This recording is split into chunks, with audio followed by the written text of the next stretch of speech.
I hate love. I can't love. I can't live with you.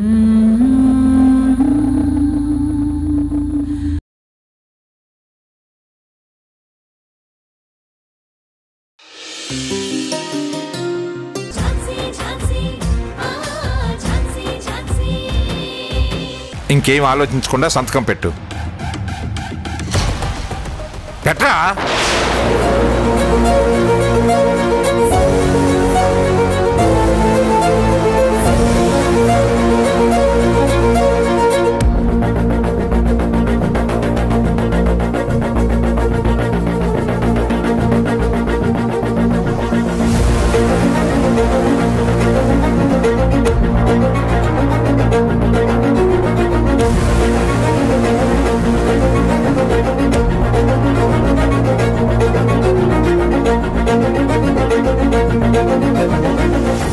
Mrinalini,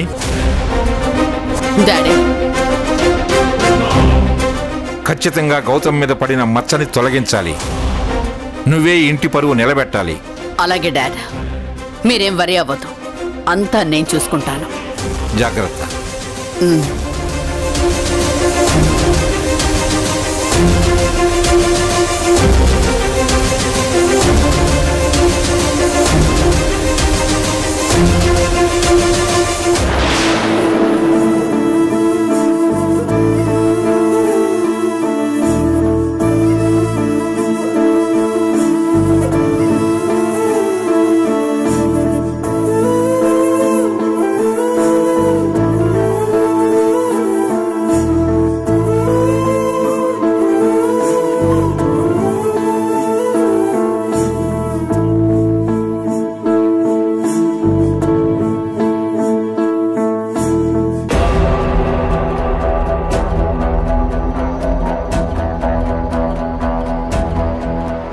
Mrinalini,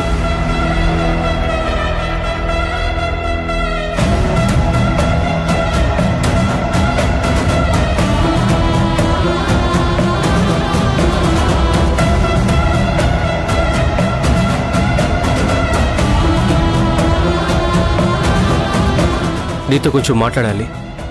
చెప్పండి. నువ్వు మనస్ఫూర్తిగానే Gautam case take up చేసావా? ఎందుకు ఆ డౌట్ వచ్చింది? గౌతమ్ మన విషయంలో చాలా మొండిగా ప్రవర్తించాడు. నన్నే కాదు, నిన్ను కూడా అరెస్ట్ చేయడానికి ట్రై చేశాడు కదా. అవును ప్రసాద్, నువ్వు స్టేషన్లో ఉన్నప్పుడు నా మీద ఝాన్సీ కేసు వేస్తాను అన్నప్పుడు నేను వాడిని ఒకసారి మన గురించి ఆలోచించమని చాలా రిక్వెస్ట్ చేశాను. కానీ వాడు వినలేదు. రక్త సంబంధాల కన్నా బంధుత్వాల కన్నా డ్యూటీని ముఖ్యం అన్నాడు వాడు. నిజమే, కానీ అలాంటి తనని సస్పెండ్ చేయడం ఏంటో నాకేమీ అర్థం కావడం లేదు. అయినా ఆ రోజు మనం ఎలాంటి సిచ్యువేషన్లో ఉన్నామో ఆల్మోస్ట్ అలాంటి సిచ్యువేషన్లోనే ఈరోజు గౌతమ్ కూడా ఉన్నాడు. ఏదైనా సమస్య తనదాకా వస్తే గానీ అందులో ఉన్న బాధ తెలియదంటారు కదా. ఇప్పుడు గౌతమ్కి బాగా అర్థమవుతుంది. ఇప్పుడు వాడికి అర్థమైనా ఏం లాభం ప్రసాద్? మన గురించి తెలిసి కూడా వాడు మనల్ని నమ్మలేదు. పైగా మనకు ఆపోజిట్గా వాదిస్తున్న ఝాన్సీకి సాయం చేశాడు.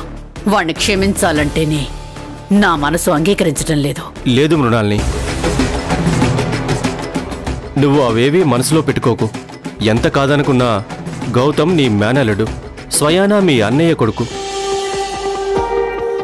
బంధాలు అనుబంధాలు తెలిసిన మనం పిల్లలు దురుసుగా ప్రవర్తిస్తే మనం క్షమించాలి. మన విలువ గౌతమ్కి తెలియాలంటే ఖచ్చితంగా నువ్వు నీ స్కిల్స్ అన్నీ ఉపయోగించి ఈ కేసు గెలవాలి.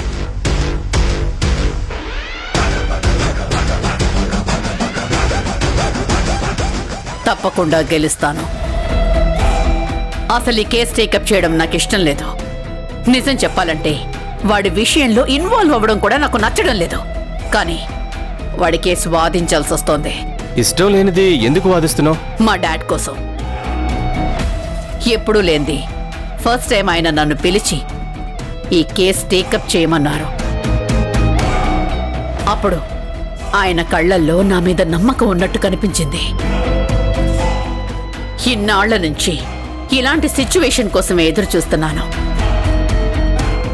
ఇప్పుడు మా డాడ్ దగ్గర నా కెపాసిటీ ఏంటో నిరూపించుకుంటా. గౌతమ్ నిర్దోషి అని ప్రూవ్ చేస్తాను. ఈ ఇంటి పరువు నిలబెట్టి డాడ్ మనసులో స్థానం సంపాదించుకుంటాను. ఈ కేసు తర్వాత మీ డాడ్ నిన్ను ఖచ్చితంగా గుర్తిస్తారు. నువ్వు అనుకున్నది సాధిస్తావు. All the best Mrinalini. Thank you. Vishnu madam. సరే, బాయ్ ప్రసాద్. ఓకే.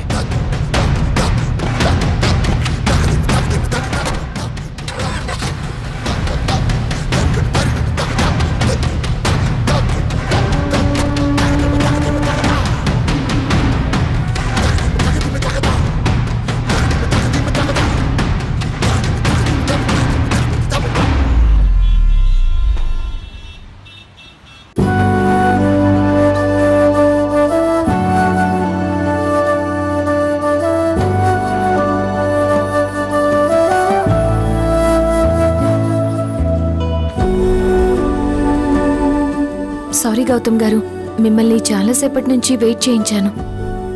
మీరు నాకు సారీ చెప్పడం కాదండి, నేనే మీకు చెప్పాలి. అయ్యో, మీరు నాకు సారీ చెప్పడం ఏంటండి? ఎందుకండి ఏమీ జరగనట్టు మాట్లాడుతున్నారు? మంచికి పోతే చెడు ఎదురైనట్టు నా కేసు వాదించడానికి వచ్చిన మిమ్మల్ని మా తాతయ్య అత్తయ్య చాలా అవమానించారు. వాళ్ళలా మాట్లాడుతుంటే నేనేం అడ్డు చెప్పలేకపోయాను. చూస్తూ మౌనంగా ఉండిపోయాను. ఆ మాటలు అవమానాలు పడ్డం నాకేం కొత్త కాదండి. మీ వాళ్ళ గురించి తెలిసిందే కదా. అక్కడ నేనుంటే చాలు, ఏ విషయమైనా సరే అటు తిప్పి ఇటు తిప్పి చివరికి దానంతటికీ కారణం నేనే అంటారు. వాళ్ళ కోపాన్నంతా నా మీదే చూపిస్తారు. అయినా అవన్నీ పట్టించుకుంటే మీ ఇంట్లో ఇంతకాలం ఉండేదాన్ని కాదు. నేను ఆ క్షణమే అదంతా మర్చిపోయాను. మీరు కూడా మర్చిపోండి. ఏంటోనండి, పరిస్థితులన్నీ విచిత్రంగా మారిపోతున్నాయి. ఎప్పుడు ఏం జరుగుతుందో తెలియటం లేదు. ఎవరు ఎలా రియాక్ట్ అవుతున్నారో అర్థం కావట్లేదు. గౌతమ్ గారు, వదిలేయమంటున్నాను కదా. ఆ విషయం మీరు లైట్ తీసుకున్నా నాకు మాత్రం చాలా గిల్టీగా ఉందండి. అనవసరంగా నా వల్ల మీరు మాటలు పడ్డారు. I'm really sorry. ఈ సారీలు సారోలు పక్కన పెట్టి అసలు ఎందుకు పిలిచారో చెప్పండి. ఏం లేదండి, మీరు వాదిస్తారనుకున్న కేసు మా అత్తయ్య వాదిస్తున్నారు కదా, ఆ విషయం ఆలోచిస్తుంటేనే నాకు కాస్త టెన్షన్గా ఉంది. కేసు ఎటువైపు మలుపు తిరుగుతుందో అని కొంచెం భయంగా కూడా ఉంది. ఏంటండి మీరు? అసలు మృణాలిని గారంటే ఏమనుకుంటున్నారు? She is queen of the law. ఆమె కేసు టేకప్ చేస్తే అదొక ప్రభంజనం. ఏ కేసైనా ఇట్టే తేల్చేస్తుంది. ఆమె కోర్టు మెట్లు ఎక్కుతున్నారని తెలిస్తేనే ప్రత్యర్థులు కాంప్రమైజ్ అయిపోతారు. అంతెందుకు, యాక్సిడెంట్ కేసులో నుంచి మీ మావయ్య గారు నిరపరాధి అని నిరూపించారు కదా. మీకు తెలుసా, నేను లా చదివే రోజుల్లో మృణాలిని గారే నాకు రోల్ మోడల్. ఆమెను కలవాలని, ఆవిడతో కలిసి పనిచేయాలని కలలు కూడా కనేదాన్ని. లా పూర్తయిన వెంటనే తన దగ్గర అసిస్టెంట్గా చేద్దామని కూడా ట్రై చేశాను. అవునా? అవునండి, ఆఫీస్కి వెళ్ళి కూడా ఆవిడ్ని కలిశాను. కానీ కుదరలేదు. ఎందుకు? ఏం లేదు, మా ఇద్దరికీ ఏవో ఒపీనియన్ డిఫరెన్సెస్ ఉన్నాయి. తన ఆలోచనలకి నా ఆలోచనలకి సెట్ అవ్వదు అని అర్థమైంది. కానీ ఇప్పటికీ తనకి ఎగెనెస్ట్గా వాదించాలంటే నేను చాలా హోంవర్క్ చేస్తాను. నేనే కాదు, తలపండిన లాయర్లు కూడా మేడంతో తలపడ్డానికి 1కి 10 సార్లు ఆలోచిస్తారు. అలాంటి మృణాలిని గారిని మీరు చాలా తక్కువ అంచనా వేస్తున్నారు. మీరు చెప్పేది నిజమే. మా అత్తయ్య చాలా పెద్ద లాయర్. కానీ నా కేస్ మీరు వాదిస్తే బాగుంటుందేమో అనిపిస్తుంది. ఎందుకు? నేను ఒక కేసు విషయంలో మా మావయ్యని అరెస్ట్ చేశాను. అలానే మా అత్తయ్యని కూడా అరెస్ట్ చేయడానికి ట్రై చేశాను కదా. అదేమైనా మనసులో పెట్టుకుని కేసు నీరు గార్చాలని చూస్తే నా లైఫ్ రిస్క్లో పడిపోతుంది కదా. చచ్చా, ఆవిడది అలాంటి చీప్ క్యారెక్టర్ కాదు. మనసులో ఒకటి పెట్టుకుని బయటికి మరోలా ఉండరు. ఏదైనా సరే మొహం మీదే చెప్పేస్తారు. She's very decent and royal person. మీరేం వరీ అవ్వకండి. అది కాదండి, మా అత్తయ్య ఒకవేళ పిన్ని గురించి బయట పెడుతుందేమో అనిపిస్తుంది. అలా ఏం చేయరు. మీరు ఒకసారి తనతో ఈ విషయం గురించి చెప్పండి, అర్థం చేసుకుంటారు. ఈ కేసు నాకన్నా మీ అత్తయ్య గారు వాదించడం వల్ల మీకు 100% మంచి జరుగుతుంది. ఆ నమ్మకం నాకుంది. మీరింకేం ఆలోచించకండి. మీకు తెలుసు కదండి, పోలీస్ స్టేషన్లో, కోర్టుల్లో మనల్ని ఇన్స్పైర్ చేసే వాక్యం ఒకటి ఉంటుంది, సత్యమేవ జయతి. ఎప్పటికైనా సత్యమే విజయం సాధిస్తుంది.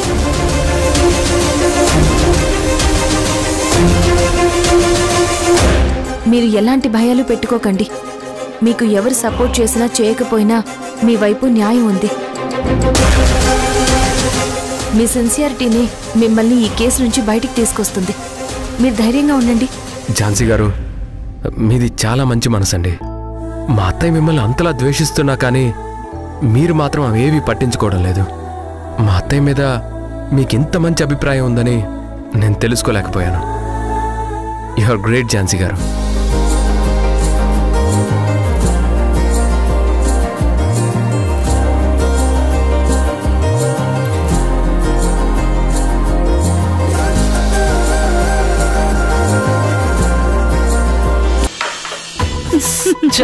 ఇప్పుడు నేను ఇదిగో ఈ కాయిన్ కొట్టు కొట్టు. లేదు లేదు, ఈ కాయిన్ కొట్టు. లేదమ్మా ఇదే కొట్టు. కొట్టమ్మా. లేదమ్మా ఇదే కొట్టు. ఏంటమ్మా నువ్వు? అది లేదు లేదు, ఇది ఫౌల్ గేమ్. స్ట్రైకర్ గీత దాటింది. లేదురా, మేం చూసాం, తనేం అలా చేయలేదు. ఏంటమ్మా మీరు మీ కోడలికే సపోర్ట్ చేస్తున్నారేంటి? అదేం లేదురా, నువ్వు తుండాడుతున్నావు. అర్థమవుతుందిలే, నాకన్నా మీకు మీ కోడలే ఎక్కువ ఇష్టం కదా. అలాగే అనుకో. పోమ్మా. చాలు గాని ఆడు.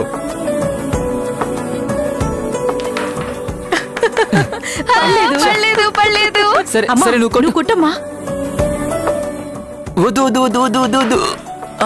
శబాష్ శబాష్ శబాష్. వెరీ గుడ్ అమ్మా. అమ్మా రాణి, తాతయ్య ఎప్పుడొచ్చావు తాతయ్య?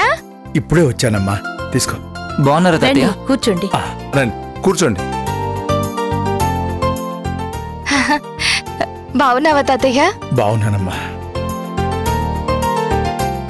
మంచినీళ్ళు తీసుకోండి. ఆ,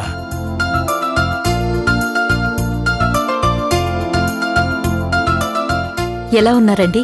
బాగున్నానమ్మా. ఇప్పుడు మిమ్మల్ని చూశాక ఇంకా సంతోషంగా ఉంది. అత్తింటి వాళ్ళు నా బిడ్డని ఎలా చూసుకుంటారో ఏంటో అని ఏదో మూలన గాబరాగా ఉండేది. కానీ మీరు మాత్రం రాణిని కన్నబిడ్డలా చూసుకుంటున్నారు. ఏ జన్మలో చేసుకున్న పుణ్యం మీలాంటి మంచి మనుషులు తనకి అత్తామామలుగా దొరికారు. రాణి ఈ ఇంటి మహాలక్ష్మి. తనని సంతోషంగా ఉంచటం మా బాధ్యత. మీరు రాణి గురించి ఎలాంటి దిగులు పెట్టుకోకండి, సరేనా? అమ్మా రాణి, చెప్పడం మర్చిపోయాను. గౌతమ్ బాబు సస్పెండ్ అయ్యారు. అవునా? ఎందుకు? గౌతమ్ బాబు అరెస్ట్ చేసిన ఆ ముసుగు మనిషి హాస్పిటల్లోనే చనిపోయాడట. వాణ్ణి గౌతమ్ బాబు కొట్టడం వల్లే చనిపోయాడని డిపార్ట్మెంట్ వాళ్ళు బాబుని సస్పెండ్ చేశారట. నాకు తెలుసు తాతయ్య, వాడు చావాల్సిందే. లేకపోతే పిల్లల్ని, నన్ను, ఝాన్సీ అక్కని బెదిరిస్తాడా? అలాంటి వాడు బ్రతికొండడం వల్ల ప్రయోజనమేం లేదు. కానీ మనకింత సాయం చేసిన గౌతమ్ సర్కి, ఝాన్సీ అక్కకి మన వల్లే కష్టాలొస్తున్నాయి. ఝాన్సీ అక్కతో పాటు గౌతమ్ సార్ దగ్గరుండి మా పెళ్లి పనులు చూసుకున్నారు. నాకేం కాకూడదని ఆయన ఆ రోజు రాత్రంతా కాపలాగా ఉన్నారు. ఆ తర్వాత పోలీసులను సెక్యూరిటీగా కూడా అరేంజ్ చేశారు. నిజం చెప్పాలంటే ఇవన్నీ చేయాల్సిన అవసరం గౌతమ్ సర్కి లేదు, కానీ చేశారు. ఇంత మంచి మనసున్న గౌతమ్ సర్కి ఇలా జరగడం చాలా బాధగా ఉంది. ఆ రోజు సమయానికి గౌతమ్ సార్ రాకపోయి ఉంటే నేను ప్రాణాలతోనే ఉండేవాణ్ణి కాదు. నన్నే కాదు, చాలా విషయాల్లో చాలా మందిని సేవ్ చేశారు. అలాంటిది తన మీద డిపార్ట్మెంట్ ఎలా నింద మోపారో నాకు తెలియడం లేదు తాతయ్య. ఆ దేవుడు చెడ్డవాళ్లను శిక్షించాడు అంటే అర్థం ఉంది, కానీ మంచివాళ్లను కూడా ఇలా శిక్షించాడంటే నాకేం అర్థం కావటం లేదు. నువ్వేం బాధపడకు తాతయ్య. ఝాన్సీ అక్కుండగా గౌతమ్ సరికి ఏమీ కాదు, అంతా తనే చూసుకుంటుంది. నువ్వు చూస్తూ ఉండు, అతి తొందరలోనే ఝాన్సీ అక్క గౌతమ్ సార్ మీద పడిన మచ్చని చెరిపేస్తుంది. మళ్ళీ ఆయన డ్యూటీలో జాయిన్ అయ్యేలా చేస్తుంది. నాకు కూడా ఝాన్సీ అమ్మ మీద నమ్మకం ఉంది. సర్లేండి, కాళ్ళు కడుక్కుని రండి, భోంచెద్దురు గాని. రా తాతయ్య.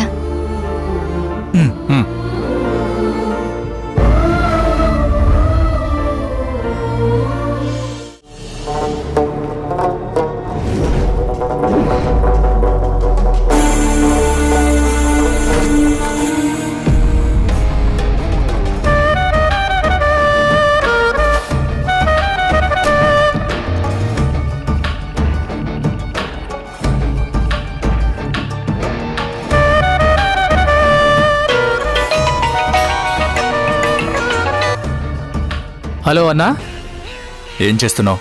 ఏం చేయడం ఏంటన్నా, మీరు చెప్పిన పని మీదే ఉన్నాను. ఆ రాణి మొగుడిని వేసేయడానికి ప్లాన్ చేస్తున్నానన్నా. వద్దు. ఏమంటున్నావన్నా? నువ్వే కదా పెళ్ళైపోయిన తర్వాత వేసేయమన్నావు. కానీ ఇప్పుడు వద్దంటున్నాను కదా. మళ్ళీ నేను చెప్పేంత వరకు నువ్వు రాణి మొగుడు జోలికి వెళ్ళకు. ఎందుకన్నా? రావణ్ చనిపోయాడు కదా, ఆ విషయంలో ఎస్ఐ గౌతమ్ సస్పెండ్ అయ్యాడు. అయితే ఏమైందన్నా? వీణ్ణి కూడా వేసేస్తే ఇది కూడా గౌతమ్ మెడకే చుట్టుకుంటుంది. రే ముందు నేను చెప్పేది విను. నేను భయపడేది ఆ గౌతమ్కి కాదు, లాయర్ మృణాలిని గారికి. ఇప్పుడు గౌతమ్ కేసుని మృణాలిని గారు టేకప్ చేశారు. ఎవిడెన్స్ కోసం ఆవిడ ఎలుక తవ్వినట్టు తవ్వుతారు. ఇప్పుడు నువ్వు ఏదైనా మిస్టేక్ చేస్తే మనం ప్రాబ్లంలో పడిపోతాం. నేనేం మిస్టేక్ చేయనన్నా, నువ్వేం కంగారు పడకు. రే, చెప్తే అర్థం కాదా? నీకు ఆవిడ గురించి తెలియదు, అందుకే అలా మాట్లాడుతున్నావు. నాకు పూర్తిగా తెలుసు కాబట్టి వద్దని చెప్తున్నాను. అర్థం చేసుకో. నీ రౌడీ తెలివితేటలు ఉపయోగించి తిక్క తిక్క వేషాలు వేస్తే మొత్తం బయటపడుతుంది. అందుకే నేను చెప్పేంత వరకు నువ్వు సైలెంట్గా ఉండు.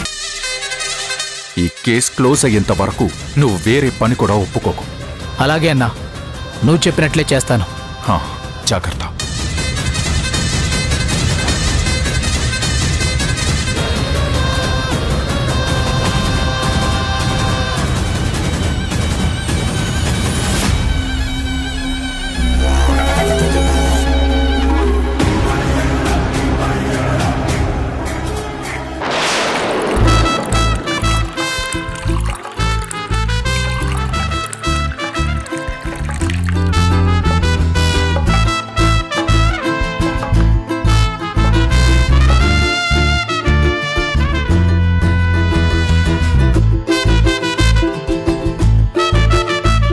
పద్మా, ఆమ్లెట్ తీసుకునిరా.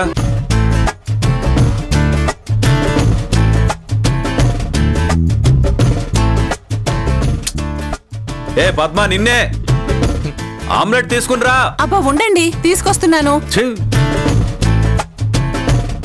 నేనంటే ఎవ్వరికి రెస్పెక్ట్ లేకుండా పోయింది. చివరికి నా పెళ్ళానికి కూడా భయము భక్తి లేకుండా పోయింది. ఇలా కాదు, ఒకే దెబ్బకి అందరినీ, ఫ్యామిలీ మొత్తాన్ని సెట్ చేయాలి. రేయ్ నువ్వా? నేనింకా మీ తాత ఏమో అనుకున్నాను రా. కూర్చోరా, కూర్చో.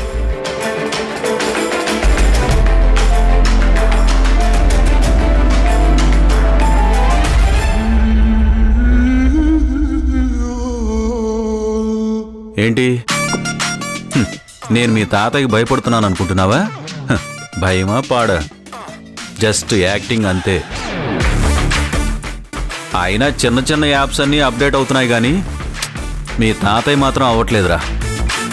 ఎక్కడేసిన గొంగళి అక్కడే ఉన్నట్టు మీ తాత ఇంకా ఆ పాతకాలం రోజుల్లోనే ఉండిపోయాడురా. ఆయన పెట్టే కండిషన్లకి విపరీతంగా కోపం వస్తుంది, కానీ ఏం చేయలేను. అందుకే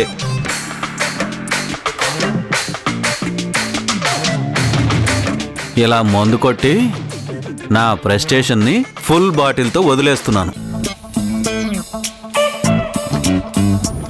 ఏంట్రా డల్గా ఉన్నావు? మనసేం బాలేదు బాబాయ్.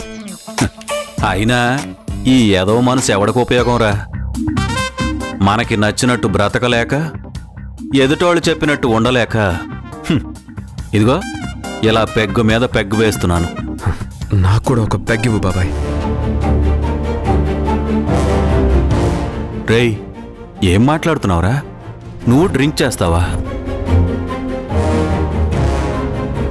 ఇంతకు ముందు నేను ఎన్నిసార్లు అడిగినా వద్దనేవాడివి, ఇప్పుడేంట్రా ఎలా అంటున్నావు?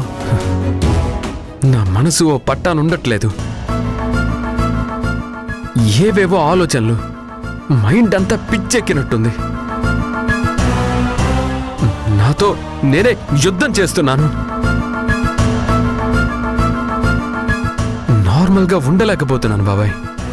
అలా అని డ్రింక్ చేసేస్తావా? వద్దురా, తాగొద్దు. ఈరోజు ఒక పెగ్గుతో స్టార్ట్ అయింది, రేపు అలవాటుగా మారుతుందిరా. ఆ తర్వాత వ్యసనం అయిపోతుందిరా. ఇందులో నేను పూర్తిగా కూరుకుపోయిన వాణ్ణిరా. ఈ దరిద్రాన్ని ఎలా మానేయాలని నేనే కింద మీద పడుతున్నాను, కానీ నా వల్ల కావట్లేదురా. బాబాయ్ రేయ్ రేయ్ బాయ్ రేయ్, వద్దురా, నేను చెప్పేది విను. వద్దురా. రే రే రే రే రే రే, పిచ్చా ఏంట్రా నీకు? కొట్టానంటేనా?